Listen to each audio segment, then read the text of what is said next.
শিক্ষক এবং শিক্ষা সম্পর্কে সরকারের যে চরম ব্যর্থতা সেটাও আপনাদের কাছে পেশ করে। আপনারা জানেন যে শিক্ষা প্রতিষ্ঠানে এনটিআরসির বদলে ম্যানেজিং কমিটি বা গভর্নমেন্টের মাধ্যমে শিক্ষক নিয়োগের সুযোগ সৃষ্টি করার জন্য সরকার মাঝখানে সিদ্ধান্ত দিয়ে পদক্ষেপ নিতে যাচ্ছিল। সারা দেশে ফুঁসে উঠেছে শিক্ষকরা, সমস্ত মহল থেকে ছাত্র শিক্ষক বিক্ষোভ করেছে, এখন ওনারা থামছেন। ষড়যন্ত্র কিন্তু শেষ হয়নি। এমপিওভুক্ত শিক্ষকরা রাজনীতি করতে পারবে না। সুদীর্ঘকাল বাংলাদেশের ইতিহাসে এমপিওভুক্ত স্কুল কলেজ মাদ্রাসার শিক্ষকরা রাজনীতি করছেন। বেসরকারি যেখানে সরকারি এমপিওভুক্ত বেতন থাকে তারা পার্লামেন্ট ইলেকশন করে, তারা ইউনিয়ন পরিষদে নির্বাচিত হয়। জাতীয় সংসদ সদস্যদের ক্ষেত্রে অব্লিগেশন নাই। ওনারা নতুন করে ইলেকশন কমিশনের পক্ষ থেকে একটা মিটিং করে কমিশনে ওনারা একটা সিদ্ধান্ত নিয়ে একটা রিকমেন্ডেশন অ্যাপ্রুভ করেছেন যে এমপিওভুক্ত কোনো শিক্ষকরা স্থানীয় নির্বাচনে অংশ নিতে পারবে না। জামাত ইসলামের পক্ষ থেকে একটা ডেলিগেশন আমরা গিয়েছিলাম, লিখিতভাবে আমরা বলেছি যে আপনাদের এই সিদ্ধান্ত বাতিল করুন। ওনারা আমাদেরকে এইটুকু বলেছেন যে না, আমরা আমাদের কমিশনের মিটিংয়ে এটা অ্যাপ্রুভ করেছি, কিন্তু আমরা এখনো মন্ত্রণালয়ে এই চিঠিটা পাঠাইনি। আমরা বলেছি এটা আপনাদেরকে বাতিল করতে হবে।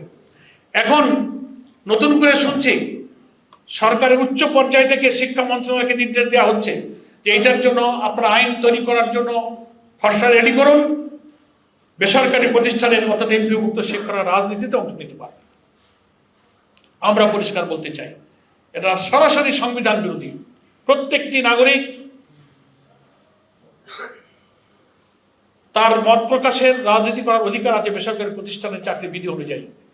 হ্যাঁ, সরকারি প্রতিষ্ঠানে যারা চাকরি করেন তাদের সার্ভিস রুল আছে, কোড অফ কন্ডাক্ট আছে, সে বিষয়ে সে বিধি তারা মানছেন দীর্ঘকাল থেকে। তারা তো এটা করেন না। নতুন করে দীর্ঘকাল যেটা নাই সেখানে আবার সরকার হাত দিচ্ছে।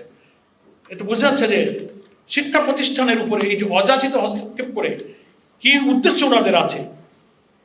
আমরা মনে করি শিক্ষাঙ্গন নিয়ে সরকার একটা চরম নৈরাজ্য সৃষ্টি করছেন। এখানে শৃঙ্খলা রক্ষায় তারা ব্যর্থ হচ্ছেন। শিক্ষকদের বেতন ভাতা প্রদান এবং নবম পে স্কেল বাস্তবায়নের যে ওয়াদা ছিল সেটা অস্বাভাবিক বিলম্ব করা হচ্ছে। শিক্ষকরা নিদারুণ কষ্ট তারা ভোগ করছেন এবং শিক্ষক নিয়োগের দীর্ঘদিনের শূন্য পদ 36,235টি প্রধান শিক্ষক পদে পদোন্নতি দেওয়ার কথা ছিল। 38,443 জন সহকারী শিক্ষক নিয়োগের পরিকল্পনা আগের থেকেই ছিল। এই সব পদগুলো কিন্তু এখনো পূরণ হয়নি। অবসরপ্রাপ্ত শিক্ষক যারা রিটায়ার করে আছেন, আর্থিক তাদের যে প্রাপ্য সেই প্রাপ্যগুলো তারা পাচ্ছেন না।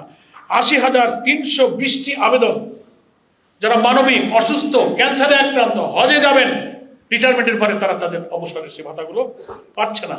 তো সরকার এক্ষেত্রে চরম ব্যর্থতার পরিচয় দিচ্ছে।